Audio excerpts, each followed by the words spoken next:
Chapter 1 Nightmare begins. A frail-looking young man with pale skin and dark circles under his eyes was sitting on a rusty bench across from the police station. He was cradling a cup of coffee in his hands, not the cheap synthetic type slum rats like him had access to, but the real deal. This cup of plant-based coffee, usually available only to higher-rank citizens, had cost most of his savings. But on this particular day, Sonny decided to pamper himself. After all, his life was coming to an end. Enjoying the warmth of the luxurious drink, he raised the cup and savored the aroma. Then, tentatively, he took a small sip, and immediately grimaced. Ah. So bitter. Giving the cup of coffee an intense look, Sonny sighed and forced himself to drink some more. Bitter or not, he was determined to get his money's worth, taste buds be damned. I should have bought a piece of real meat instead. Who knew actual coffee is so disgusting? Well. It's going to keep me awake, at least. He stared into the distance, dozing off, and then slapped himself in the face to wake up. TSK. What a rip-off. Shaking his head and cursing, Sonny finished the coffee and stood up. Rich people living in this part of the city were rushing past the small park on their way to work, staring at him with strange expressions. Looking haggard in his cheap clothes and from the lack of sleep, unhealthily thin and pale, Sonny was indeed out of his place here. Also, everyone seemed so tall. Watching them with a bit of envy, he tossed the cup into a garbage bin. I guess that's what 3 full meals a day would do to you. The cup missed the bin by a wide margin and fell on the ground. Sonny rolled his eyes in exasperation, walked over and picked it up before carefully putting it in the trash. Then, with a slight grin, he crossed the street and entered the police station. Inside, a tired-looking officer gave him a quick glance and frowned with obvious distaste. Are you lost, boy? Sonny looked around with curiosity, noting reinforced armor plates on the walls and poorly hidden turret nests in the ceiling. The officer, too, looked scruffy and mean. At least police stations remained the same wherever you go. Hey! I'm talking to you. Sonny cleared his throat. No. Then he scratched the back of his head and added. As demanded by the 3rd Special Directive, I am here to surrender myself as a carrier of the nightmare spell. The officer's expression instantly changed from irritated to wary. He looked the young man over once again, this time with piercing intensity. Are you sure you are infected? When did you start showing symptoms? Sonny shrugged. A week ago. The officer became visibly paler. Shit. Then, with a hurried motion, he pressed a button on his terminal and bellowed. Attention. Code black in the lobby. I repeat. Code black. The nightmare spell first appeared in the world a few decades ago. Back then, the planet was just starting to recover from a series of devastating natural disasters and subsequent resource wars. At first, the emergence of a new disease that caused millions of people to complain about constant fatigue and sleepiness did not attract a lot of attention. But when they started to fall into an unnatural slumber, with no sign of waking up even days later, governments finally panicked. Of course, by then it was already too late, not that an early response could have made any difference. When the infected started dying in their sleep, their dead bodies turning into monsters, no one was ready. Nightmare creatures quickly overwhelmed national militaries, plunging the world into complete chaos. No one knew what the spell was, what powers it possessed, and how to fight it. In the end, it was the awakened, those who survived the first trials of the spell and came back alive, who put a stop to its rampage. Armed with miraculous abilities earned in their nightmares, they restored peace and created a semblance of a new order. Of course, it was only the first of the catastrophes brought upon by the spell. But as far as Sonny was concerned, none of it had anything to do with him, not until a few days ago, that is, when he first started having trouble with staying awake. For an average person, being chosen by the spell was as much of a risk as an opportunity. Kids learned survival skills and fighting techniques in school, on the off chance of being infected. Well-to-do families hired private tutors to train their children in all sorts of martial arts. Those from the awakened clans even had access to powerful legacies, wielding inherited memories and echoes in their first visit to the dream realm. The richer your family was, the better your chances of surviving and becoming an awakened were. But for Sonny, who had no family to speak of and spent most of his time scrounging for food instead of going to school, being chosen by the spell presented no opportunity at all. To him, it was basically a death sentence. A few minutes later, Sonny was yawning while several policemen were busy putting him in restraints. Soon he was fastened into a bulky chair that looked like a weird mix between a hospital bed and a torture device. The room they were in was situated in the basement of the police station, with thick armored walls and a formidable-looking vault door. Other officers were standing near the walls, with automatic rifles in their hands and grim expressions on their faces. Sonny did not particularly care about them. The only thing he could think about was how much he wanted to sleep. Finally, the vault door opened, and a gray-haired policeman walked in. He had a seasoned face and stern eyes, looking like someone who had seen a lot of terrible things in his life. After checking the restraints, the policeman glanced quickly on his wristwatch and then turned to Sonny. "What's your name, kid?"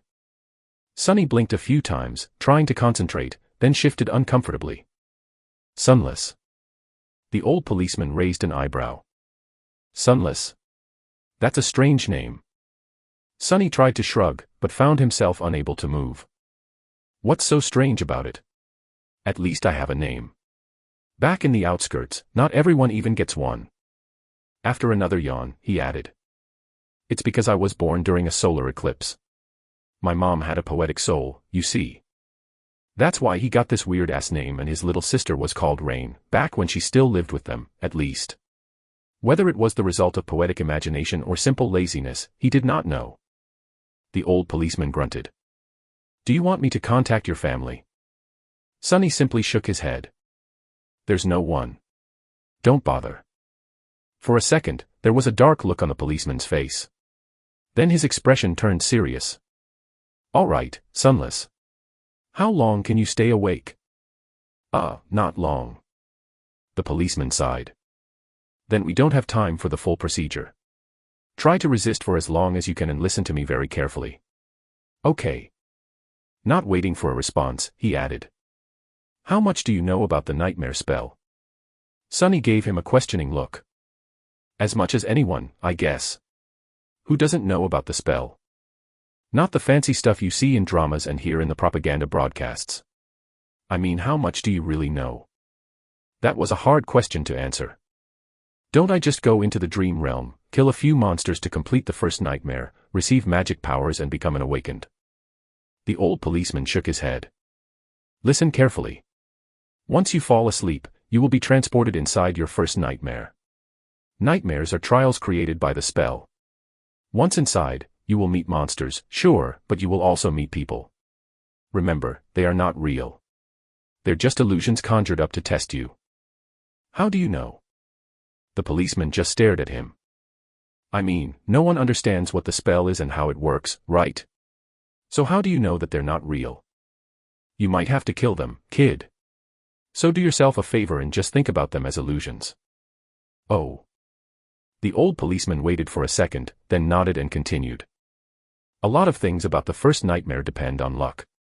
Generally, it shouldn't be overwhelmingly hard. The situation you're in, the tools you have at your disposal and the creatures you have to defeat should be within the range of your abilities, at least. After all, the spell sets up trials, not executions. You're a bit disadvantaged due to, well, your circumstances. But kids from the outskirts are tough. Don't give up on yourself just yet." Sonny was getting more and more sleepy. It was becoming hard to follow the conversation. "About those magic powers you mentioned, you will indeed receive them if you survive until the end of the nightmare. What those powers will be, exactly, depends on your natural affinity as well what you do during the trial. But some of it will be at your disposal right from the start." The voice of the old policeman sounded more and more distant. Sonny's eyelids were so heavy that he was struggling to keep his eyes open. "Remember, the first thing you must do once inside the nightmare is to check your attributes and your aspect. If you get a combat-oriented aspect, something like a swordsman or an archer, things will be easier. If it is reinforced by a physical attribute, then that's even better.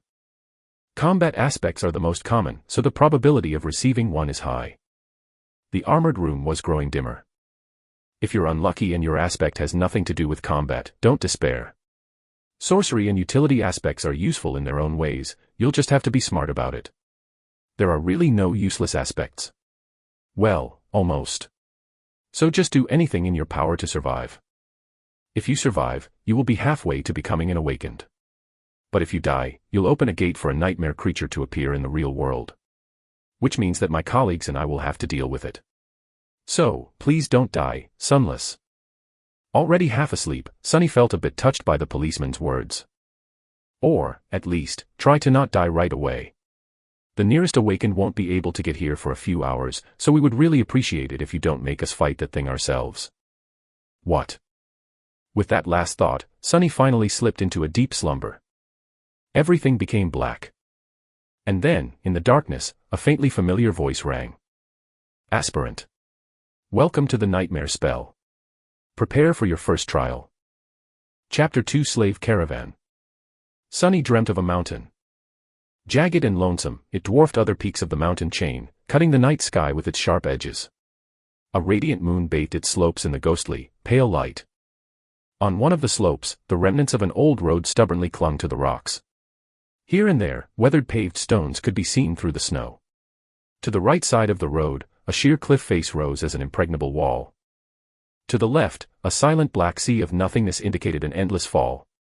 Strong winds crashed into the mountain over and over again, screaming in powerless rage. Suddenly, the moon fell over the horizon. The sun rose from the west, streaked across the sky and disappeared in the east. Snowflakes jumped from the ground and returned into the embrace of clouds.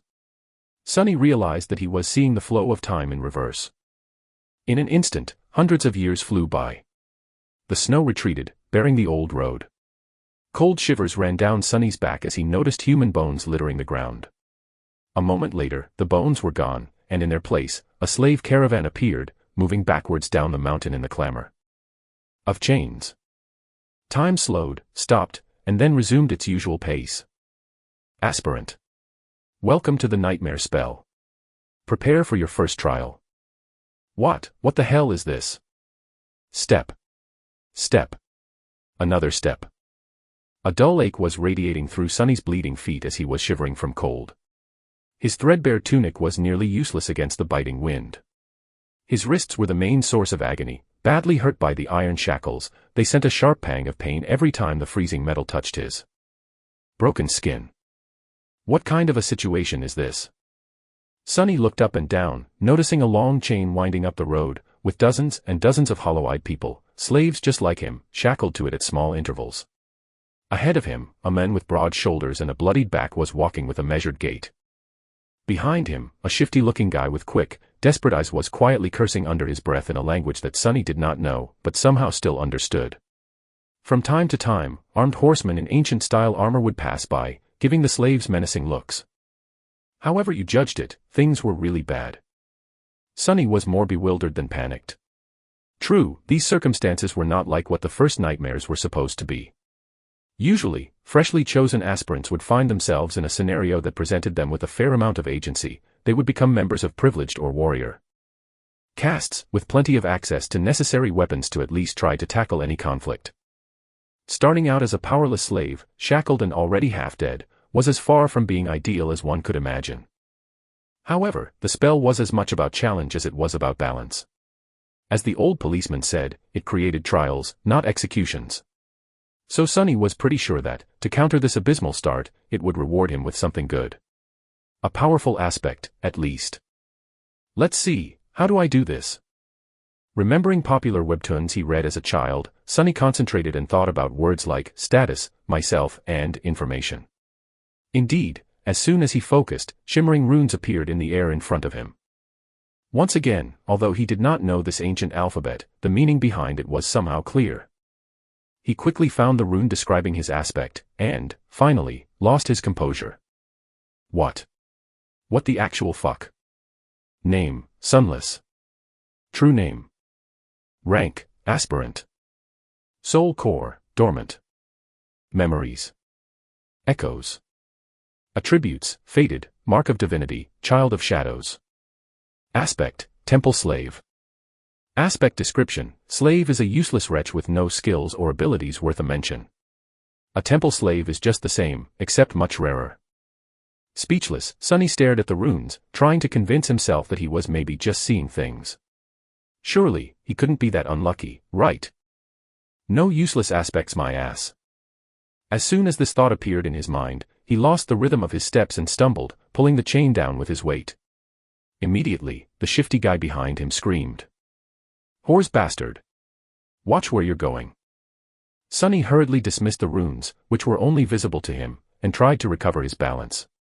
A moment later, he was once again walking steadily, however, not before inadvertently pulling on the chain one more time. "You little shit. I'm going to kill you." The broad-shouldered man in front of Sunny chuckled without turning his head. "Why bother? The weakling will be dead by sunrise anyway. The mountain will kill him." A few seconds later, he added, "It'll kill you and me, too. Just a bit later. I really don't know what the Imperials are thinking, forcing us into this cold." The shifty guy gasped. "Speak for yourself, fool. I'm planning to survive." Sunny silently shook his head and concentrated on not falling again. What a charming pair. Suddenly, a third voice joined the conversation from somewhere further back. This one sounded gentle and intelligent. "This mountain pass is usually much warmer this time of year. We just had really bad luck. Also, I would advise you against harming this boy." "Why is that?" Sunny turned his head slightly, listening. "Haven't you seen the markings on his skin? He is not like us, who fell into slavery due to debts, crimes, or misfortune. He was born a slave. A temple slave, to be precise. Not long ago, the Imperials destroyed the last temple of the Shadow God. I suspect that this is how the boy ended up here." The broad-shouldered man cast a look back. "So what? Why should we be afraid of a half-forgotten, weakling god? He couldn't even save his own temples. The Empire is protected by the mighty war god. Of course they're not afraid to burn down a few temples. But we here are not protected by anything or anyone. Do you really want to risk angering a god?" The broad-shouldered man grunted, not willing to answer. Their conversation was stopped by a young soldier riding a beautiful, white horse. Clad in a simple leather cuirass, armed with a spear and a short sword, he looked dignified and noble. To Sunny's irritation, the asshole was really pretty, too. If this was a historical drama, the soldier would definitely be a male lead. What is going on here? There was no particular menace in his voice, even something resembling concern. When everyone hesitated, the gentle-voiced slave answered. "It's nothing, sir. We are just all tired and cold. Especially our young friend over there. This journey is truly too hard for someone that young." The soldier looked at Sunny with pity. "What are you looking at? You're not much older than me." Sunny thought. Of course, he didn't say anything out loud. The soldier sighed and took a flask from his belt before extending it to Sunny. "Bear with it a little more, child. We will stop for the night soon. For now, here, drink some water." Child. Due to his thin body and small stature, both caused by malnourishment, Sunny was often mistaken for someone younger. Usually, he didn't hesitate to use it to his advantage, but now, for some reason, being called a child really irked him. Still, he was really thirsty. He was just about to take the flask when a whip cracked in the air, and suddenly Sunny was in a world of pain. He stumbled, once again pulling on the chain and causing the shifty slave behind him to curse. Another soldier, this one older and angrier, stopped his horse a few steps back. The whip that sliced the back of Sunny's tunic open and drew blood belonged to him. Without even glancing at the slaves, the older soldier pierced his younger colleague with a disdainful glare. "What do you think you're doing?" The young soldier's face darkened. "I was just giving this boy some water. He'll receive water with the rest of them once we camp." "But..." "Shut your mouth. These slaves are not your friends. Understood? They're not even people. Treat them like people and they'll begin imagining things." The young soldier looked at Sunny, then lowered his head and put the flask back on his belt. "Don't let me catch you making friends with slaves again, newbie. Or next time it will be your back tasting my whip." As if to illustrate his intention, the older soldier cracked his whip in the air and rode past them, radiating threat and anger. Sunny watched him go with well-concealed malice. "I don't know how, but I will watch you die first." Then he turned his head and glanced in the direction of the younger soldier, who was falling behind with his head still lowered. "And you, second." Chapter 3: The Strings of Fate. For a few minutes after that, Sunny was in a dark mood. But then he pulled himself out of it and inhaled deeply, trying to enjoy the fresh air. Indeed, air like that was hard to come by in the real world. Micro-dust and other pollutants made it rough and unpleasant, not to mention the general stench of the outskirts. In the better parts of the city, sophisticated filtration systems worked diligently, however, filtrated air tasted sterile and stagnant. Only the very rich had access to truly pleasant breathing. And here he was, able to enjoy an unlimited amount of pristine, delicious air like a second-generation chaebol. Truly, being chosen by the spell has its benefits.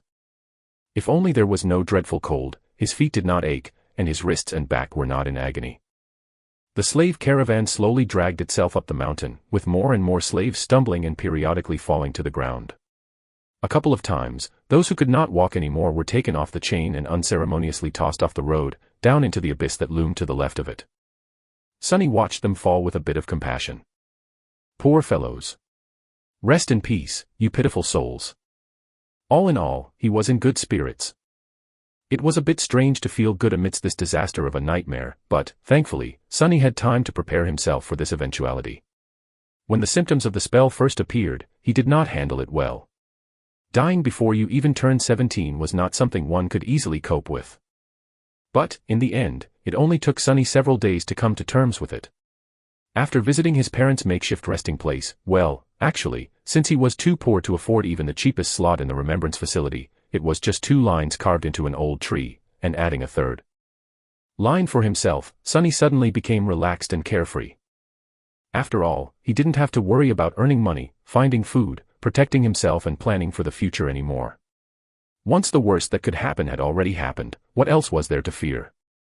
So, becoming a slave and slowly freezing to death was not that much of a shock.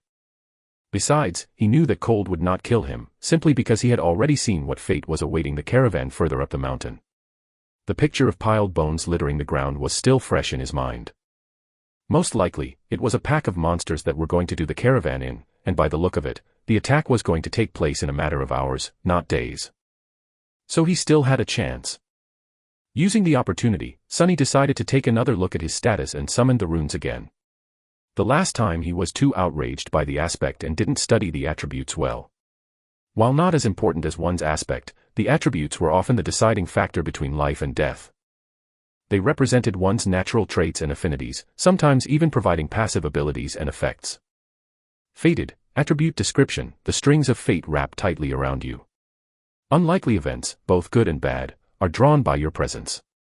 There are those who are blessed, and there are those who are cursed, but rarely both. Mark of divinity, attribute description, you bear a faint scent of divinity, as though someone briefly touched by it once, a long time ago. Child of shadows, attribute description, shadows recognize you as one of their own. Interesting. Sunny quickly recognized the first attribute, fated, as the main culprit of his predicament. At first glance, it seemed to indicate that he was destined for a certain fate, to die miserably and vanish without a trace, for example. But after reading the description, he realized that being fated actually just meant that improbable things had a higher chance of occurring when he was around. I guess this is how I managed to receive one of the super rare useless aspects, and a weird variant of it, at that. If fated was his innate attribute, then the other 2 came from the temple slave aspect. Mark of divinity was more or less straightforward. It was supposed to allow passage into certain sacred places inside the dream realm and enhance several types of sorcery. Since there were no sacred places in sight and Sunny's aspect had nothing to do with sorcery, it was useless, too. Child of Shadows was a stranger one.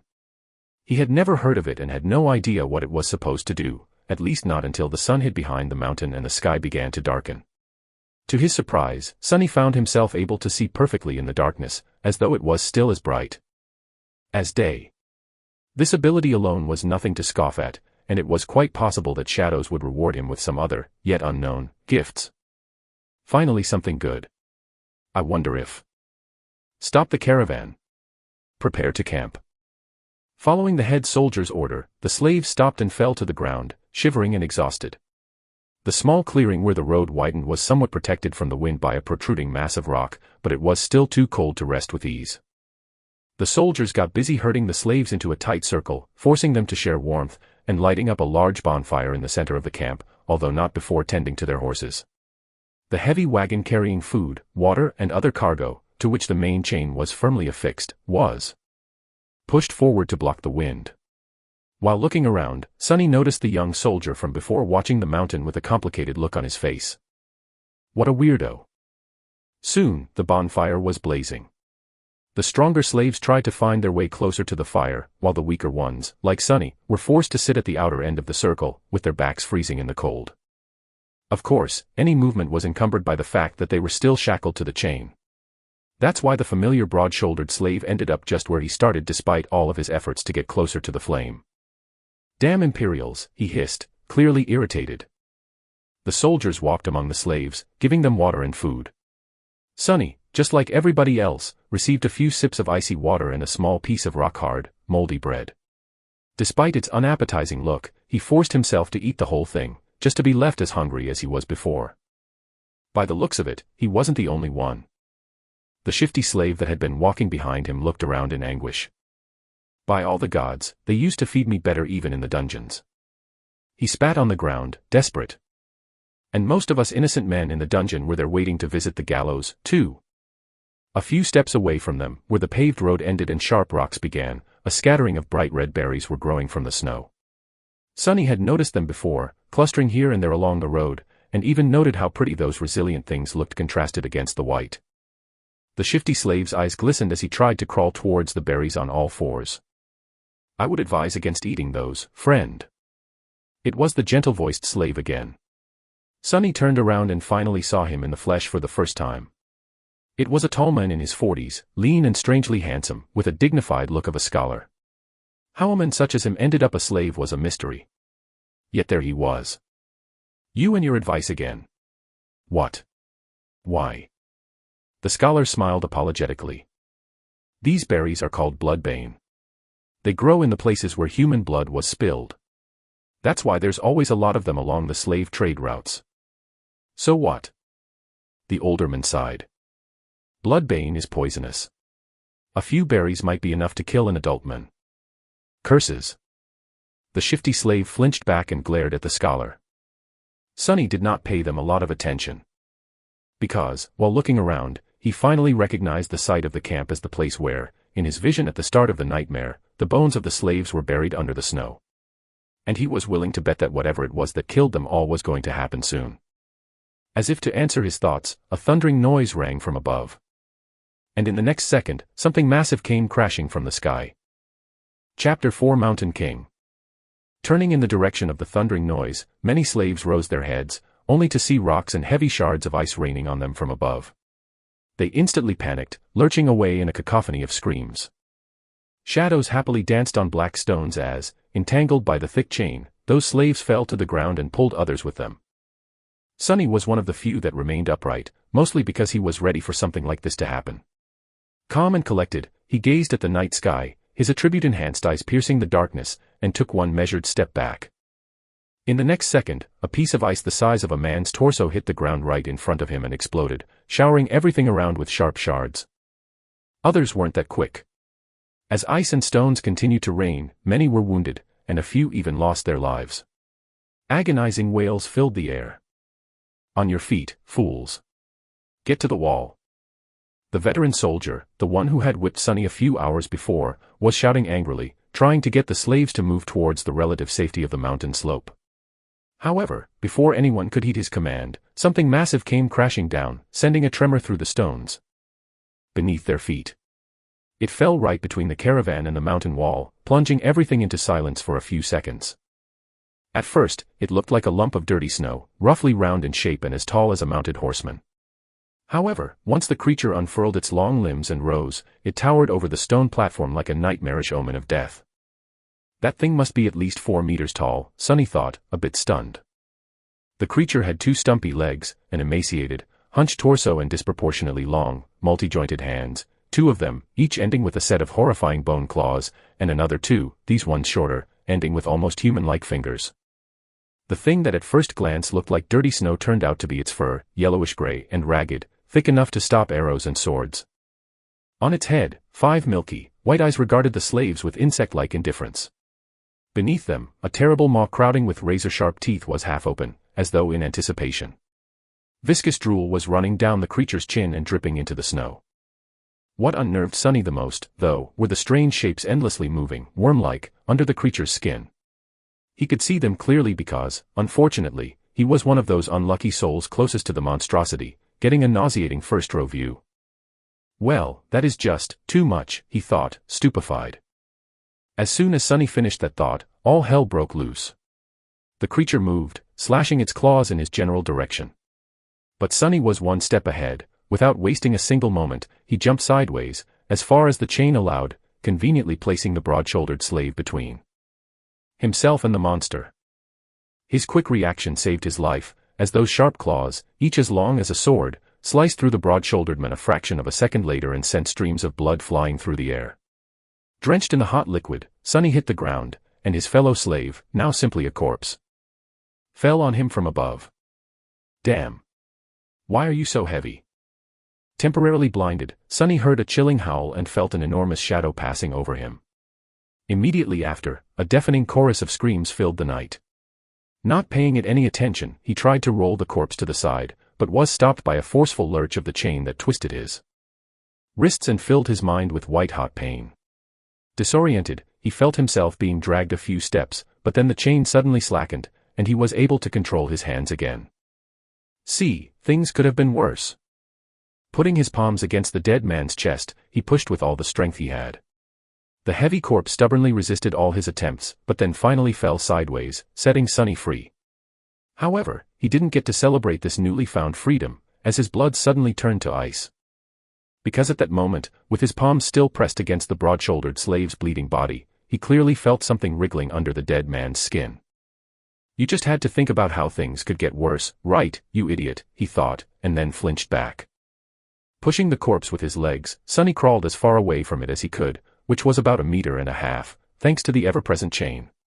He quickly glanced around, noticing a mass of dancing shadows and the silhouette of the monster rampaging amidst the screaming slaves on the opposite end of the stone platform. Then he concentrated on the dead body, which was starting to convulse with growing violence. On the opposite side of the corpse, the shifty slave was looking at it with slackened jaw and a horrified expression on his face. Sunny waved to get his attention. What are you staring at? Move away from it. The shifty slave tried, but immediately fell down. The chain was twisted between the three of them, pinned down under by the broad-shouldered man's weight. Sunny clenched his teeth. Right under his eyes, the corpse was going through a nightmare-inducing metamorphose. Strange bone growths pierced its skin, extending like spikes. The muscles bulged and wriggled, as though trying to change shape. The fingernails were turning into sharp claws, the face cracked and split, bearing open a twisted mouth with one too many rows of bloodied, needle-like fangs. This is not right. Sunny twitched, feeling a strong urge to empty his stomach. The chain. The scholarly slave was just a few steps behind the shifty one, pointing at his shackles with a face as pale as a ghost. That remark was far from helpful, but given the circumstances, his shock was understandable. Being shackled was bad enough, but being shackled to such horror was truly unfair. But Sunny's conclusion that things weren't right did not come from self-pity. He just meant that this whole situation was literally not right. The spell, mysterious as it was, had its own set of rules. There were rules for what type of creatures could appear in any given nightmare, too. Nightmare creatures had their own hierarchy, from mindless beasts to monsters, followed by demons, devils, tyrants, terrors and, finally, mythical titans, also known as calamities. The first nightmare was almost always populated by beasts and monsters, rarely with a demon mixed in. And Sunny had never, ever heard about anything stronger than a single devil appearing in it. However, the creature had clearly just created a lesser version of itself, an ability that belonged exclusively to tyrants, the sovereigns of the nightmare spell, and those above them. What was this tyrant even doing in a first nightmare? How powerful was that damn, fated, attribute? But there was no time to ponder. Unfair or not, there was only one person now who could save Sunny, himself. The broad-shouldered man, what was left of him, slowly rose, his mouth producing strange clicking noises. Without giving him time to fully come to his senses, Sunny cursed and jumped forward, grabbing onto the length of the slackened chain. One arm of the monster, now fully equipped with 5 jagged claws, shot forward to meet him, but Sunny sidestepped it with one calculated movement. What saved his skin this time was not quick reaction, but simple presence of mind. Sunny might not have learned any fancy combat techniques, since his childhood was spent on the streets instead of a school. But the streets, too, were a kind of teacher. He had spent his whole life fighting for survival, quite often literally. That experience allowed him to keep a cool head on his shoulders in the midst of any conflict. So instead of freezing or being consumed by fear and doubt, Sunny just acted. Stepping close, he threw the chain around the monster's shoulders and pulled, pinning its hands to its body. Before the creature, still slow and groggy from its transformation, could properly react, Sunny wrapped the chain around it several times, barely saving his face from being bitten off by the creature's terrifying maw. The good thing was, the monster couldn't move its hands now. The bad thing was, the length of the chain he used to immobilize it was gone, leaving almost no distance between them. "You too!" Sunny screamed, addressing his two fellow slaves. "Pull on that chain as though your lives depend on it." Because they were. The shifty slave and the scholar gaped at him and then, understanding what he was thinking, started to move. Grabbing the chain from the opposite directions, they pulled as hard as they could, tightening its grip on the monster and not letting it shake loose. Great! Sunny thought. The monster bulged its muscles, trying to break free. The chain creaked, caught on the bone spikes, as though slowly breaking apart. Not so great. Without wasting any more time, he threw his hands in the air and caught the creature's neck with the short, thinner chain connecting his shackles together. Then he circled the monster with a quick step and pulled, ending up back to back with it, as far away from its maw as he could. Sunny knew that he wasn't strong enough to strangle a man with his bare hands, let alone a weird, terrifying mutant like the one trying to eat him.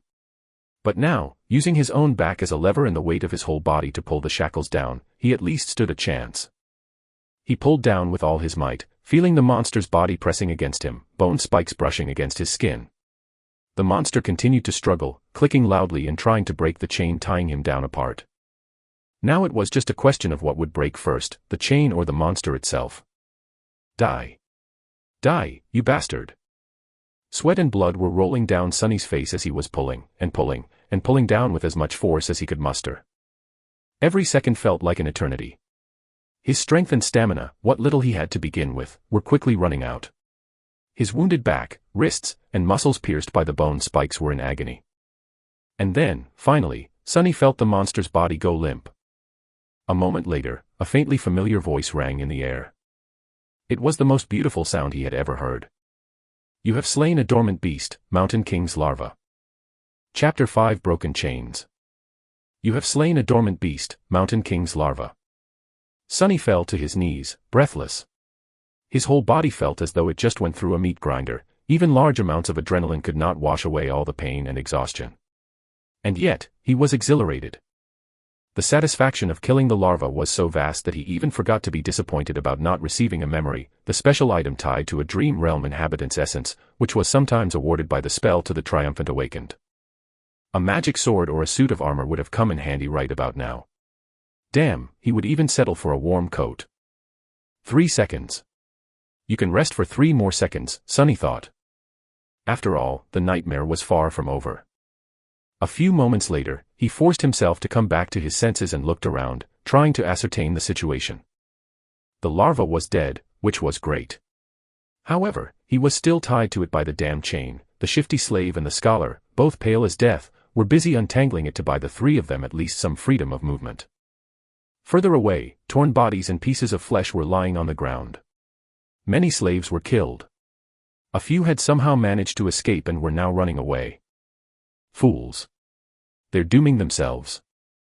The chain, as it turns out, was at some point broken in 2, that's why it suddenly slackened when Sunny was being dragged by the mass of panicking slaves. If their shackles had a less sophisticated locking mechanism, he could have tried to free himself now. However, each pair was fixed to a specific link. Without unlocking them, no one was going anywhere. The tyrant, Mountain King, presumably, was hidden from sight by the bright glow of the bonfire. However, Sunny could feel its movements due to the subtle tremors spreading through the stones, as well as the desperate screams of those slaves who were yet to perish. An angry bellow or 2 could also be heard, indicating that some of the soldiers were still alive, desperately trying to fight the monstrosity off. What pulled his attention the most, though, was the fact that several of the maimed bodies were starting to move. More larvae. His eyes widened. One after another, 4 more corpses slowly rose to their feet. Each beast looked as disgusting as the first one had, and not a bit less deadly. The nearest was mere meters away from Sunny. Damn it all, he thought. And then, weakly, I want to wake up. As strange clicking filled the air, one of the beasts turned its head toward the 3 slaves and gnashed its fangs. Shifty fell on his ass, whispering a prayer, while Scholar just froze in place. Sunny's eyes darted to the ground, trying to find something to use as a weapon. But there was not a single thing he could use. Full of vitriol, he simply wrapped a length of chain around the knuckles and raised his fists. "Come at me, you bastard!" The larva dashed forward with incredible speed in a flurry of claws, fangs, and terror. Sunny had less than a second to react. However, before he could do anything, a nimble figure moved past him, and a sharp sword flashed in the air. The monster, beheaded with one strike, fell gracelessly onto the ground. Sunny blinked. What was that? Dumbfounded, he slowly turned his head and looked to his left. Standing there with a valorous expression was the handsome young soldier who had once offered him water. He looked calm and collected, if a little grim. There was not a speck of dirt or blood on his leather armor. He is awesome, Sunny thought before catching himself. Poser. I mean, he's a poser. With a short nod, the soldier moved forward to face the remaining 3 larvae. But after taking a few steps, he suddenly turned around and gave Sunny a long look. Then, with one swift motion, the young warrior took something from his belt and threw it to Sunny. Save yourself. With that, he was gone to fight the monsters. Sunny reflexively caught the item and watched the soldier go. Then he lowered his gaze and studied the thing clutched tightly in his hand. It was a short and narrow iron rod with a straight bend on its end. A key. It's a key. His heart began to beat faster. It's the key to the shackles. With one last glance at the fierce battle starting between the young soldier and the larvae, Sunny dropped on one knee and began to maneuver the shackles, trying to get his hand into a suitable position to insert the key. It took him a few tries to understand how the unfamiliar lock worked, but then, finally, there was a satisfying click, and he was suddenly free. The cold wind caressed his bloodied wrists. Sunny rubbed them and smiled with a dark gleam in his eyes. Just you wait now. For a moment, visions of violence and revenge filled his head. Boy. Over here. Shifty was waving his hands in the air, trying to get his attention. Sunny briefly considered just leaving him to die, but then decided against it. There was strength in numbers. Plus, despite Shifty's previous threats to kill him and overall unpleasantness, Sunny would have felt bad leaving a fellow slave in chains, especially since freeing him would not cost anything. He hurried over to the other 2 slaves and quickly unlocked their shackles. As soon as Shifty was free, he pushed Sunny away and did a little dance, laughing like a maniac. Ah. Free at last. Gods must be smiling upon us. Scholar was more reserved. He squeezed Sunny's shoulder in gratitude and smiled weakly, casting a tense look in the direction of the ensuing fight. 2 of the 3 larvae were already dead, the third one was missing an arm but still trying to tear its opponent apart. The young soldier danced around it, moving with a graceful fluidity of a natural-born warrior. What are you waiting for? Run. Shifty made a move to run away, but was stopped by Scholar. My friend, I would. If you say advise again, I swear to gods, I will bash your head open. The 2 slaves looked at each other with open animosity. A moment later, Scholar lowered his eyes and sighed. If we run away now, we will surely die. Why? The older slave simply pointed at the tall bonfire. Because without that fire, we will freeze to death before the night is over. Until the sun rises, running away is suicide. Sunny did not say anything, knowing that Scholar was right. Actually, he realized it right after strangling the larva. No matter how terrible Mountain King was, the bonfire was still their only lifeline in this frozen hell. It was just as what the broad-shouldered slave, may he rest in peace, had said. There was no need for anyone to kill them, because the mountain itself would do it if given a chance. So what? I prefer freezing to death than being eaten by that monster anyway. Not to mention, turning into one of those things. Shifty was pretending to be brave, but there was no conviction in his voice. He glanced at the darkness surrounding the stone platform and shivered before taking a small step back. At this point, the 3rd larva was long dead, and the young soldier was nowhere to be seen. He had probably gone to join the fight at the other side of the bonfire, leaving the 3 slaves alone at the mountainside part of the stone platform. Scholar cleared his throat. The monster might be satiated with those it had already slain. It might be defeated or driven away by the Imperials. In any case, if we stay here, we have a chance to survive, however small. But if we run away, our doom will be certain. So what do we do? Unlike Scholar, Sunny was sure that Mountain King would not be satisfied with killing just most of the slaves. Neither did he believe that a bunch of mortals would really be able to defeat it. Even if they were not normal people but awakened, a fight with a tyrant was not something one could easily survive, let alone win. But if he wanted to live, he had to get rid of that thing somehow. Let's go take a look. Shifty looked at him as though seeing a lunatic. Are you insane? You want to get closer to that beast? Sunny stared at him blankly, then shrugged and headed in the direction of the rampaging monster. Chapter 6: Confronting the Tyrant. Sunny was off to face against a nightmare creature. And not any creature, at that, but one of the fifth category, a dreaded, fearsome tyrant. The odds of survival were so low that anyone would have laughed in his face if he were to ever suggest attempting to fight it.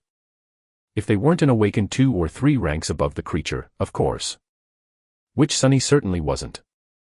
And yet, he had to deal with this Mountain King somehow to avoid an even more miserable death. The ridiculous degree to which the odds were stacked against him from the very beginning of this delayed execution had gotten old a long time ago, so he didn't have any more energy to think about it. What was there to fear, after all? He was already as good as dead. It's not like he could get any deader. So why worry? On the other side of the bonfire, things were turning from bad to worse. Most of the slaves were already dead. A few soldiers were still desperately trying to fight the monster, but it was clear that they weren't going to last long. Right in front of Sunny's eyes, the tyrant picked up a dead slave, dragging the chain up with him, and opened its terrifying maw wide. With one crushing bite, the slave's body was torn in half, leaving only bloodied stumps inside the shackles.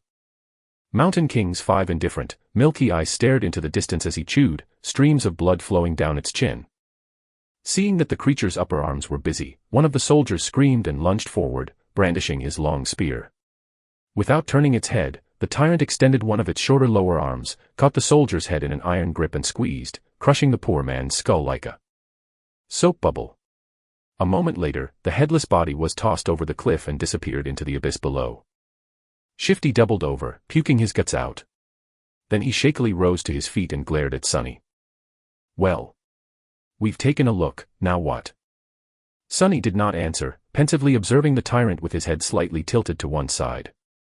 Shifty stared at him some more, then turned to Scholar. I'm telling you, old man, the boy is sick in the head. How the hell can he be so calm? SHHHH. Lower your voice, fool. Blood drained from Shifty's face as he slapped himself, covering his mouth with both hands. Then he cast a fearful look in the direction of the tyrant. Luckily, the abomination was too busy feasting on the slaves, lucky ones who were already dead and unlucky ones who were still alive, to pay them any attention. Shifty slowly exhaled. Sunny was preoccupied with thinking, measuring his chances of survival. How do I get rid of that thing? He didn't have any special powers, nor did he have an army ready to bury the tyrant under a mountain of bodies. He didn't even have a weapon to at least scratch the damn bastard. Sunny moved his gaze and looked past the creature, into the endless darkness of the moonless sky. As he was watching the night, a bright flash streaked in the air and collided with one of the tyrant's arms, bursting into a rain of sparks. The young soldier, Sunny's heroic liberator, had just tossed a burning piece of wood at the monster and was now defiantly raising his sword. Face me, devil. A distraction. Just what I needed. Because there was no way for Sunny to kill the Mountain King with his own 2 hands, he had decided to enlist some help. A human wouldn't be up to the task, so instead, he was planning to use a force of nature. Since I can't do the bastard in myself, let's make gravity do it for me. He was in the middle of thinking over the details of the plan when the young hero's foolish bravado presented an opportunity. Now everything depended on how long the pompous idiot would manage to stay alive. Come with me, Sunny said as he started running toward the far end of the stone platform, where the heavy wagon was perched dangerously close to the edge of the cliff. Shifty and Scholar shared a dubious look, but then followed, perhaps confusing his calmness with confidence, or maybe divine inspiration. After all, it was a widely known fact that crazy people were often favored by the gods. Behind them, Hero nimbly ducked under the tyrant's claws, slashing it with the sword. The sharp edge slid ineffectively across the dirty fur, not leaving even a scratch on the creature's flesh. In the next second, the tyrant moved with frightening speed, throwing all 4 of his hands in the direction of its new, irritating foe. But Sunny had no way of knowing. He was running with all his speed, getting closer and closer to the wagon. Once there, he hurriedly looked around, checking if there were any larvae close by, and moved to its rear wheels. The wagon was left at the upper end of the stone platform, where it narrowed and turned back into the road. It was turned sideways to block the wind, with its front facing the mountain wall and its back facing the cliff. There were 2 large wooden wedges placed under the rear wheels to prevent the wagon from rolling backward. Sunny turned to his companions and pointed at the wedges. "When I tell you, remove both of them. Then push. Understand?" "What? Why?" Shifty stared at him with a dumbfounded expression on his face. Scholar just looked at the wedges, and then at the tyrant. Hiro, miraculously, was still alive. He was weaving between the creature's limbs, always just half a second away from being completely eviscerated. From time to time, his sword flashed in the air, but to no avail. Mountain King's fur was too thick, and his skin too tough to be harmed by mundane weapons. There was a hint of apprehension on the young warrior's face. All the other soldiers, as far as Sunny could see, were already dead. So he really needed that one to live a little bit longer. "Don't die yet," he thought. To Shifty, he simply said, "You'll see." The next moment, Sunny was running again, trying to follow the chain from the brace where it was affixed to the wagon. The thing he was searching for was hard to notice due to all the bodies, blood, and viscera littering the stone platform, but for once, luck was on his side. A short amount of time later, he had found what he needed, the torn end of the chain. Finding the nearest set of shackles, complete with a horribly disfigured body of a slave locked in them, Sunny plopped down on his knees and started to fumble with the key. There was a muffled scream, and with a sideways glance, he noticed Hiro flying through the air, finally caught by one of the tyrant's strikes. Incredibly, the young soldier managed to land on his feet, sliding several meters across the stones. All of his limbs were still in place, there were no terrible wounds on his body, either. Without skipping a bit, Hiro rolled forward, picking up his sword from where it fell on the ground, and then rolled once more, this time sideways, narrowly avoiding a heavy stomp from the creature's foot. Rolling. Who the hell rolls around in this situation? Without any more time to waste, Sunny finally managed to unlock the shackles. Shaking the dead slave out of them, he then promptly locked them once again, this time around the chain itself, ending up with a makeshift slipknot and a loop. Now everything depended on his resolve, hand-to-eye coordination, and luck. Turning to Shifty and Scholar, who were still waiting by the wagon, he screamed, "Now!" Then, picking up a sizable length of chain, Sunny stood up and faced the tyrant. Hiro spared him half a glance. His eyes lingered on the chain for a moment and then quickly followed it to the wagon. Then, without showing a hint of emotion, the young warrior doubled his efforts, drawing the creature's attention away from Sunny. So he's smart, too. What a scam. Clearing his head of all unnecessary thoughts, Sunny concentrated on the weight of the chain in his hands, the distance between him and the tyrant, and his target. Time seemed to slow down a bit. "Please, don't miss." Gathering all of his strength, Sunny spun and threw the chain in the air, as though a fisherman casting his net. The loop opened as it flew, closing in on the position of the fight between Hiro and the tyrant. Sunny's plan was to place the loop on the ground close enough to them that, once one of the tyrant's feet landed in the trap, he could pull on the chain and tighten it around the monster's ankle. But his plan failed spectacularly. Which is to say, it was literally a spectacle. In the last moment, Mountain King suddenly flinched back, and instead of falling on the ground, the chain loop landed perfectly around its neck. A second later it tightened, acting as an iron noose. Sunny froze for a moment, not believing his eyes. And then clenched his fists, holding himself back from triumphantly shaking them in the air. Yes, he screamed inwardly. Moments later, the wagon would roll off the cliff, pulling the tyrant down with it. Sunny looked back to make sure, and instantly turned even paler than he usually was. Shifty and Scholar did manage to remove the wedges from under the wagon's wheels and were now desperately pushing it to the edge of the road. However, the wagon was rolling slowly, very slowly. Much slower than Sunny had anticipated. He turned to the tyrant, panicking. The creature, surprised by the sudden weight pressing down on its neck, was already raising its hands to tear the chain apart. Sunny's eyes widened. In the next second, Hiro crashed into one of the tyrant's legs, throwing it off balance, and buying them some time. Sunny was already running to the wagon, cursing loudly in his mind. Reaching it, he threw himself onto the damp wood alongside Shifty and Scholar, pushing with all the strength left in his rather small, but terribly beaten and enormously exhausted body. Roll.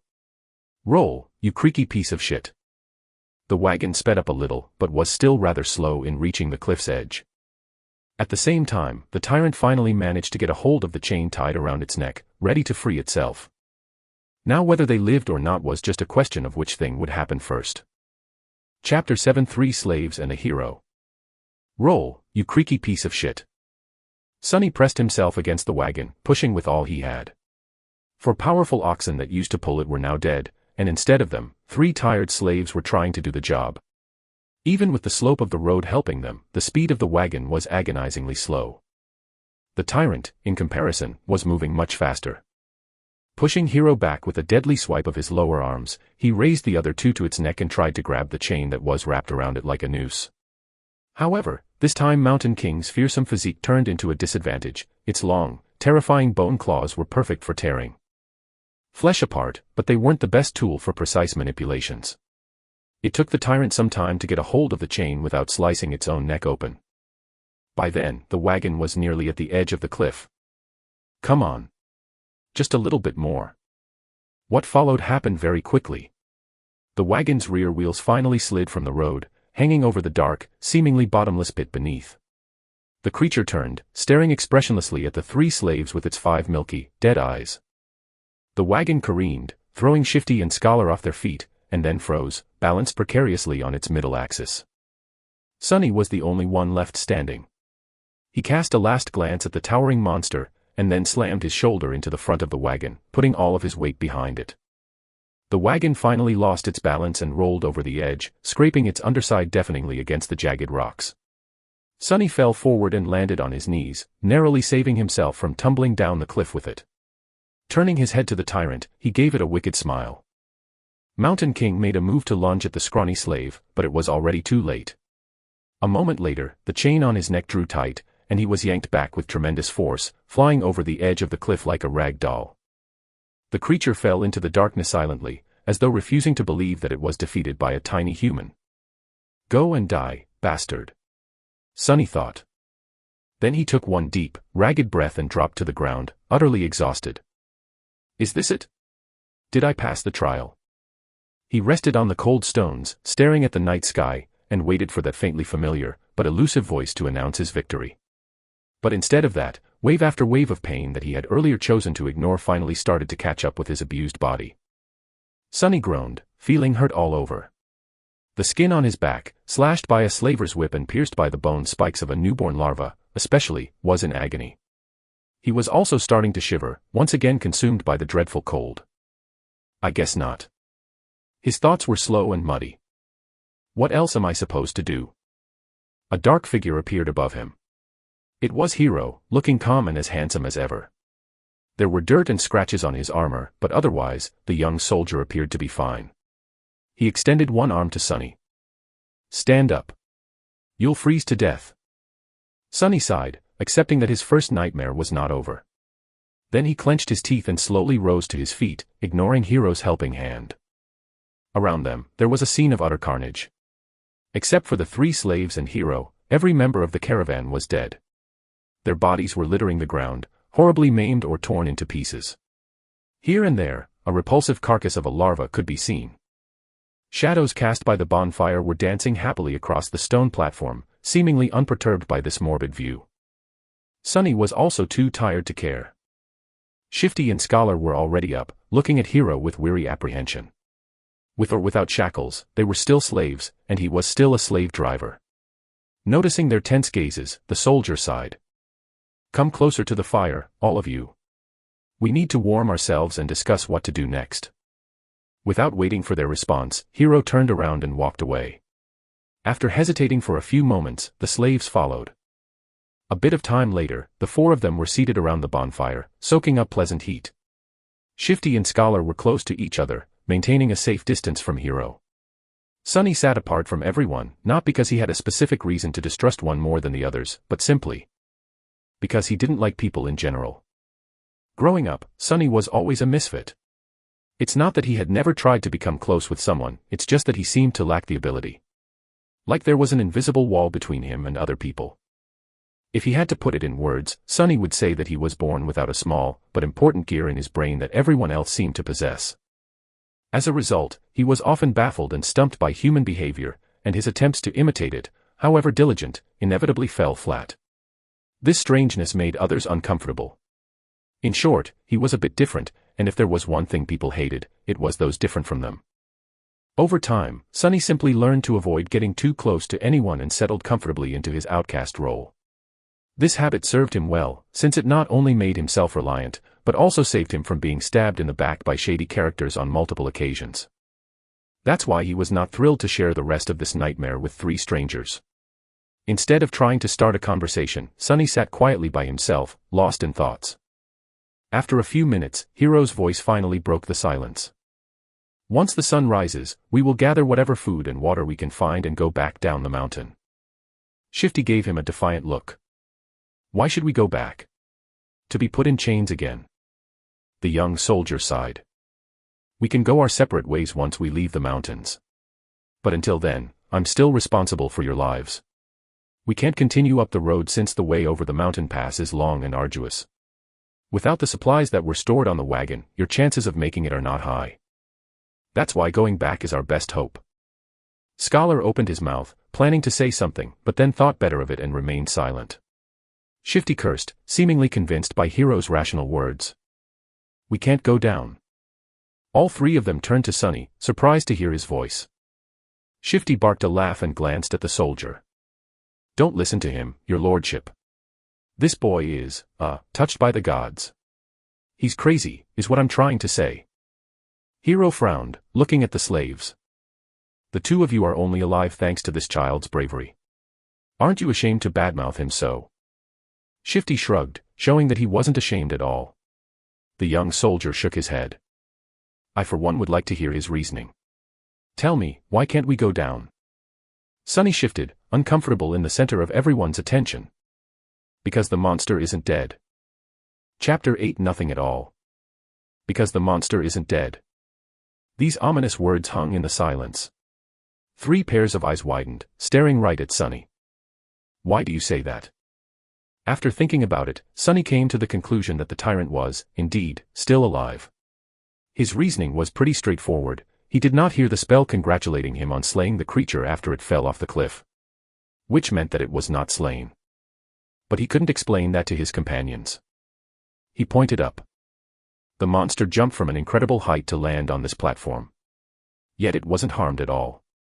Why would it be killed by falling off the platform? Neither Hiro nor the slaves could find a flaw in his argument. Sunny continued. Which means that it's still alive, somewhere down the mountain. So by going back, we will be delivering ourselves into its maw. Shifty cursed loudly and crawled closer to the bonfire, staring into the darkness with terror in his eyes. Scholar rubbed his temples, mumbling. Of course. Why didn't I realize myself? Hiro was the most stoic of the 3. After thinking it over, he nodded. Then we go up and over the mountain pass. But that's not all. He glanced in the direction where the tyrant had fallen. If the monster is still alive, there is a high possibility that it will return here, and then pursue us. Which means that time is of the essence.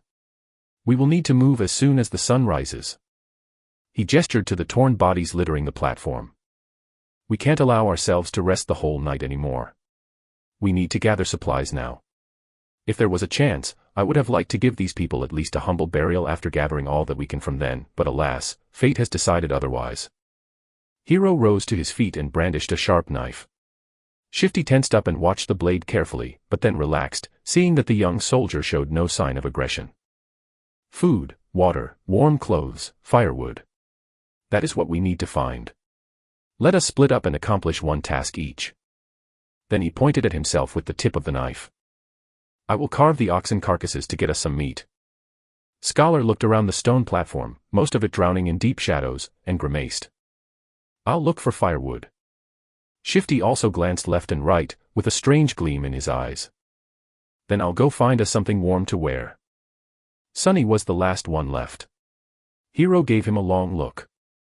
Most of our water was stored on the wagon. But each of my fallen brothers was carrying a flagon. Gather as many as you can find. Sometime later, far enough from the bonfire to be hidden in the shadows, Sunny was looking for dead soldiers with half a dozen flagons already weighing him down. Shivering in the cold, he finally stumbled on the last broken body clad in leather armor. The old veteran, the one who had whipped him for trying to accept Hiro's flask, was badly injured and dying, but, miraculously, still clinging to life. Horrible wounds were covering his chest and stomach, and he was clearly in a lot of pain. His time was running out. Sunny knelt beside the dying soldier and looked him over, searching for the man's flagon. What irony, he thought. The older man tried to focus his eyes on Sunny and weakly moved his hand, reaching for something. Sunny looked down and noticed a shattered sword lying on the ground not far from them. Curious, he picked it up. Are you looking for this? Why? Are you guys like Vikings, longing to die with a weapon in your hands?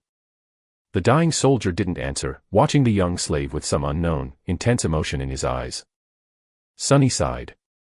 Well, it might as well do. After all, I promised to watch you die. With that, he leaned forward and slit the old man's throat with the sharp edge of his broken blade, then threw it away. The soldier twitched, drowning in his own blood. The expression in his eyes changed. Was it gratitude? Or hatred? Sunny did not know. Illusion or not, it was his first time killing a human. Sunny expected to feel guilt or fear, but actually, there was nothing at all. It seemed that, for better or worse, his cruel upbringing in the real world had prepared him for this moment well. He sat quietly near the old man, keeping him company on this last journey. After a while, the spell's voice came whispering into his ear. You have slain a dormant human, name unknown. Sunny flinched. Oh, right. Killing people is also an achievement, as far as the spell is concerned. They don't usually show this in webtoons and dramas. He registered that fact and put it away. But, as it turned out, the spell wasn't done speaking. You have received a memory. Sunny froze, opening his eyes wide. Yes. Come on, give me something good. Memories could be anything, from weapons to enchanted items. One received from a dormant rank enemy wouldn't be too powerful, but it was still a boon, weightless and undetectable, able to be summoned from nothingness with a simple thought. A memory was incredibly useful. What's more, unlike corporeal things, he would be able to bring it back with him to the real world. The advantage of having something like that back in the outskirts was hard to overestimate. A weapon. Give me a sword. Received a memory, Silver Bell. Sunny sighed, disappointed. Well, with my luck, what was I expecting? Still, this thing was worth investigating. Maybe it had a powerful enchantment, like being able to send out destructive sonic waves or repelling incoming projectiles. Sunny summoned the runes and concentrated on the words, Silver Bell. Immediately, an image of a small bell appeared in front of his eyes, with a short string of text below. Silver Bell, a small memento of a long-lost home, which once brought its owner comfort and joy. Its clear ringing can be heard from miles away. What a piece of crap, Sunny thought, dejected. His first memory turned out to be pretty much useless, like everything else he possessed. He was almost starting to see a theme in how the spell was treating him. No matter. Sunny dismissed the runes and then got busy removing the dead man's fur cloak and warm, sturdy leather boots. As an officer, the quality of these clothes was a notch above those of the simple soldiers. After putting them on, the young slave finally felt warm for the first time since the nightmare began, not considering the short time he had spent near the bonfire. Perfect, he thought. The cloak was a bit bloodied, but then again, so was Sunny.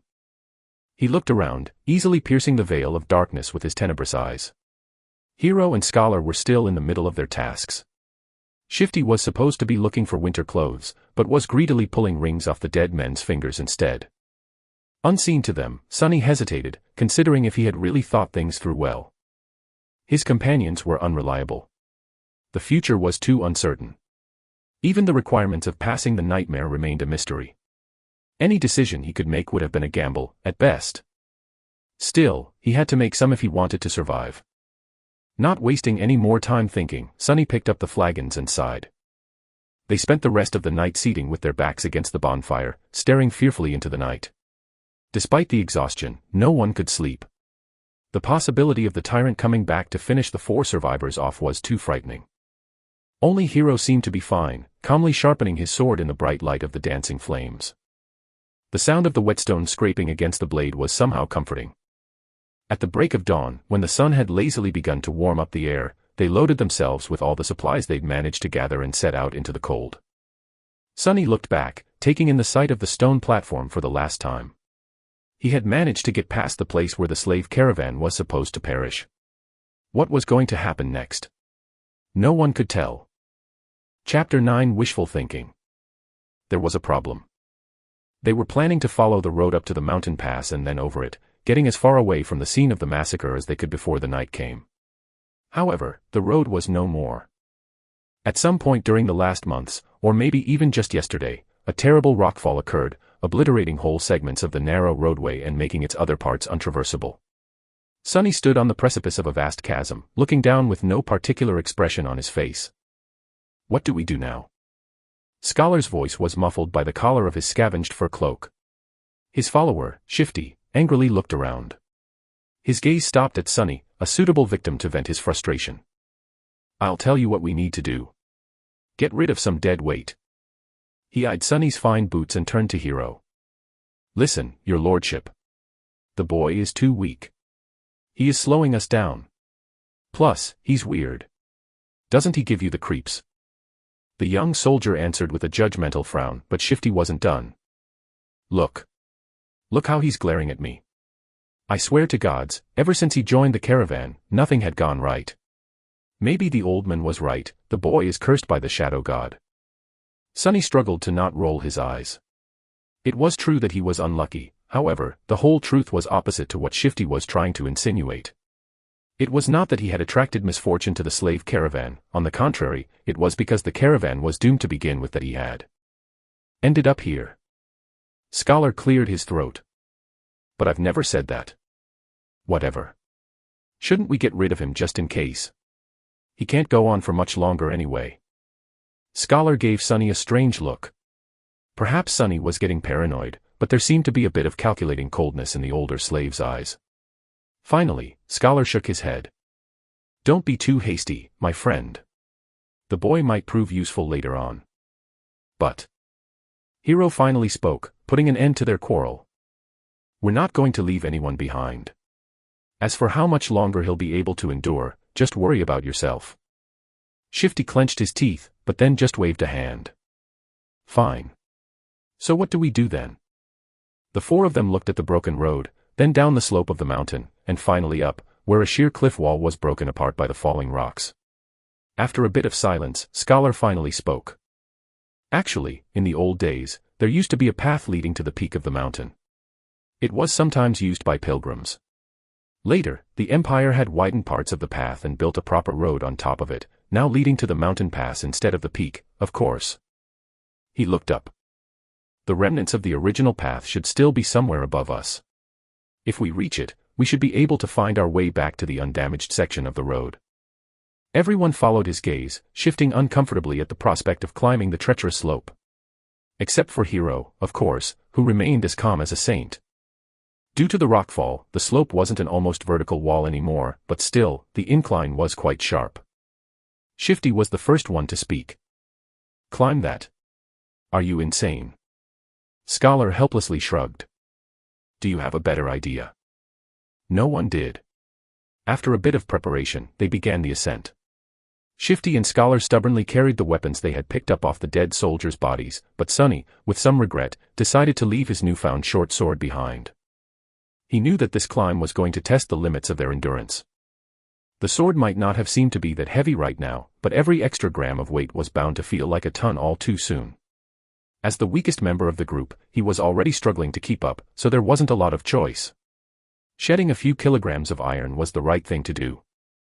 Walking up the mountain road with the weight of the supplies on his shoulders was already hard enough, but climbing up the mountain itself turned out to be pure torture. Just half an hour later, he felt like his muscles were going to melt, with his lungs on the verge of imploding. Clenching his teeth, Sonny continued to move forward and up. He had to constantly remind himself to watch his footing, too. On this unstable, icy slope, one misstep was enough to send a man tumbling down to his death. Just think about something pleasant, he thought. But what happy thoughts could he summon? Failing to come up with something else, Sonny began to imagine what reward he was going to receive at the end of this trial. The boon of the first nightmare was the most important thing given to an awakened by the spell. Sure, later trials could provide them with more abilities and vastly improve their power. But it was this first one that determined what role an awakened would be able to play, how great their potential would be, and what price they would have to pay, not to mention giving them the necessary tools to survive and grow in the dream realm. The main benefit of the first nightmare's boon was simple, yet possibly the most important. After completing their trial, aspirants were bestowed with the ability to perceive and interact with soul cores. Soul cores were the basis of one's rank and power. The stronger your core was, the greater your might would grow. The same went for nightmare creatures, with a deadly caveat that, unlike humans, they could possess multiple cores. A lowly beast had just one, but a tyrant like Mountain King had 5. Coincidentally, the only way to improve your soul core was to consume soul shards scavenged from the corpses of other dream realm inhabitants. That's why Awakened went out of their way to battle powerful nightmare creatures despite the risk of death. The second benefit was less straightforward, but nevertheless vital. After completing the first nightmare, aspirants were elevated to the rank of dreamers, colloquially known as sleepers, and gained access to the dream realm itself. They would enter it on the first winter solstice after passing the trial and remain there until an exit was found, thus becoming fully awakened. That time between finishing the first nightmare and entering the dream realm was very important, as it was the last chance to train and prepare yourself a person would receive. In Sunny's case, that time was only about a month, which was as bad as it gets. And then there was the final benefit, unique to every aspirant passing the trial, the first aspect ability. This was the magic power that elevated Awakened above mundane humans. Aspect abilities were diverse, unique, and powerful. Some could be categorized into types, like combat, sorcery, and utility, but some were simply beyond imagination. Armed with the power of their abilities, Awakened had been able to save the world from the flood of nightmare creatures. However, that power came with a catch. With their first ability, every Awakened also received a flaw, sometimes called the counter. These flaws were as diverse as abilities, ranging from comparatively harmless to crippling, or, in some cases, even fatal. I wonder what type of ability a temple slave would get, Sunny thought, not too optimistic about his prospects. The choice of flaws, on the other hand, seems to be almost limitless. Let's hope my aspect will evolve at the end of this fiasco. Or, even better, change completely. If the aspirant performed especially well, there was a chance of his given aspect going through an early evolution. Aspects, just like soul cores, had ranks based on potential power and rarity. The lowest rank was called dormant, followed by awakened, ascended, transcendent, supreme, sacred and divine, although no one has ever seen the last one. With the amount of crap it had put me through, the spell, if it has any conscience, has to give me at least an awakened aspect. Right. Or maybe even an ascended one. Finally, there was a tiny possibility of receiving a true name, something like an honorary title bestowed by the spell to its favorite awakened. The name itself had no benefit, but every famous awakened seemed to have one. It was considered to be the highest mark of excellence. However, the number of people who had managed to get a true name during their first nightmare was so small that Sunny didn't even bother thinking about it. Who needs excellence? Give me power. He cursed, feeling that this attempt at wishful thinking had only made him more depressed and angry. Maybe I'm allergic to dreaming. An allergy like that would be truly ironic, considering that he was destined to spend half of his remaining life in the dream realm, if he even survives long enough to get there, that is. However, Sunny's mental escapade was not completely useless. Looking up from the slippery rocks under his feet, he noticed that the sun was already considerably lower. Come to think of it, the air also seemed to be much colder. At least it helped me pass the time, Sunny thought. The night was approaching.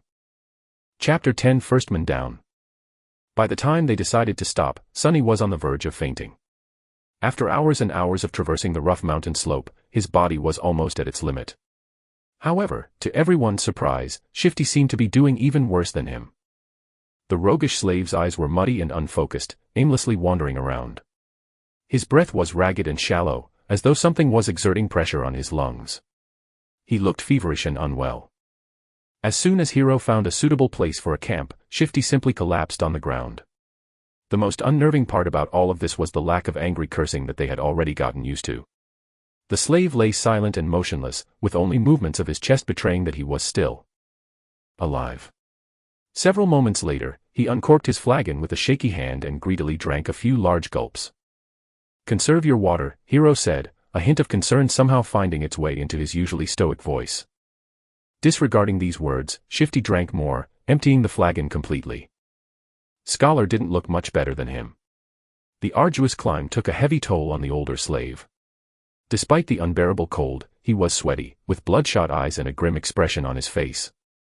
Being the weakest of the three, Sunny had somehow managed to endure the best. "Can't we just melt the snow once there's no more water?" Hiro gave Scholar a complicated look. "There might come a time when we won't be able to make a fire, as to not attract unwanted attention." No one commented, knowing perfectly well whose attention they had to avoid. The memory of Mountain King's horror was still fresh in their minds. Luckily, today Hiro had managed to find a natural alcove in the mountain wall, perched precariously behind a narrow ledge. The fire was well hidden by the rocks, allowing them to enjoy its warmth without the fear of being noticed. No one was in the mood to talk, so they just roasted slices of oxen meat above the flames and ate in silence. By the time the skies had turned completely black, Shifty and Scholar were already asleep, lost in the thrall of their own nightmares. Hiro took out his sword and moved to the edge of the rock outcropping. "Try to rest, as well. I'll take the first watch." Sunny gave him a nod and lay down near the fire, dead tired. Falling asleep inside a dream was a new experience for him, but, unexpectedly, it turned out to be quite mundane. As soon as his head touched the ground, his consciousness slipped into darkness. After what felt like only a second, someone had gently shaken him awake. Groggy and disoriented, Sunny blinked a few times, finally noticing Hiro hovering above him. These two didn't look too well, so it's better to give them some time to recover. Don't let the flames go out and wake us up once the sun starts to rise. Or if the beast appears. Sunny silently rose and changed places with Hiro, who added a couple of logs into the fire and was soon fast asleep. For a few hours, he was on his own. The skies were black, with dim stars and a sharp crescent of the newborn moon. However, its light was not enough to pierce the darkness that enveloped the mountain. Only Sunny's eyes seemed to be able to do so. He sat quietly, looking down the way they came. Despite the fact that they had managed to climb quite high during the previous day, he could still see the distant ribbon of the road. He could even trace it back to the stone platform where the fight with the tyrant had taken place. The tiny dots littering the stones were the dead bodies of the slaves. As he was watching them, a dark figure slowly crawled on the platform from beneath the cliff. It stayed motionless for a while and then moved forward, scraping its claws against the ground. Every time a claw hit one of the bodies, the tyrant would grab and bring it to its maw. The wind brought the muffled sounds of crunching bones to Sunny's ears. He flinched, accidentally pushing a small rock off the ledge. It fell, hit the slope and then rolled down, causing a few more to follow. The noise of these falling rocks sounded like thunder in the silent night. Far below, the tyrant suddenly turned its head, looking directly at Sunny. Sunny froze, petrified. He was scared to make even the tiniest sound. For a while, he even forgot to breathe. The tyrant was staring directly at him, not doing anything. A few torturous seconds passed, each feeling like an eternity. Then the tyrant calmly turned away and continued to devour dead slaves, as though he had not seen Sunny at all. "It's blind," Sunny suddenly understood. He inhaled, watching Mountain King with widened eyes. It was true. The creature could not see. Looking back at everything that had happened earlier, he grew more and more certain of his guess. Those milky, expressionless eyes. Come to think of it, he never saw the tyrant moving them at all. And back when Sunny was pushing the wagon off the cliff, the tyrant only reacted after the wagons had started to fall, scraping loudly against the rocks. Of course. It was all making sense now. At the break of dawn, Sunny had woken the others up. Hiro had hoped that a full night's rest would do Shifty and Scholar some good, but his hopes were crushed. Somehow, the two slaves looked even worse than before. It was as though yesterday's climb had overstrained Scholar too much. However, Shifty's condition could not be explained by simple overexertion. He was deadly pale and shaky, with half-conscious eyes and a lost look on his face. What's wrong with him? Scholar, who himself was not doing very well, helplessly shook his head. It might be the mountain sickness. It affects different people differently. His voice sounded raspy and weak. I'm fine, assholes. Get out of my face. Shifty had trouble forming full sentences, but still insisted that he was all right. Hiro frowned and then took most of the supplies the defiant slave was supposed to carry before adding them to his own load. After hesitating a little, he gave some to Sunny, too. Did anything happen while we were asleep? Sunny stared at him for a few seconds. The monster ate the dead. The young soldier's frown deepened. How do you know? I heard it. Hiro moved to the edge and looked down, trying to make out the distant stone platform. After a minute or so, he clenched his jaw, showing signs of uncertainty for the first time. Then we'll have to move faster. If the creature is finished with all the bodies, it will come for us next. We need to find that old path before nightfall. Frightened and dejected, they set out again and continued to climb. Sunny was slowly dying under the weight of the added load. Thankfully, Shifty and Scholar had already drunk most of the water, lightening it a little. This is hell, he thought. They climbed higher, and higher, and higher. The sun was climbing with them, slowly approaching the zenith. There was no talking, no laughs, only strained breathing. Each of the 4 survivors was concentrated on his own steps and footing. However, Shifty was falling farther and farther behind. His strength was abandoning him. And then, at some point, Sunny heard a desperate scream. Turning around, he only had time to see a panic-stricken face. Then Shifty fell backward, his foot slipping on an ice-covered rock.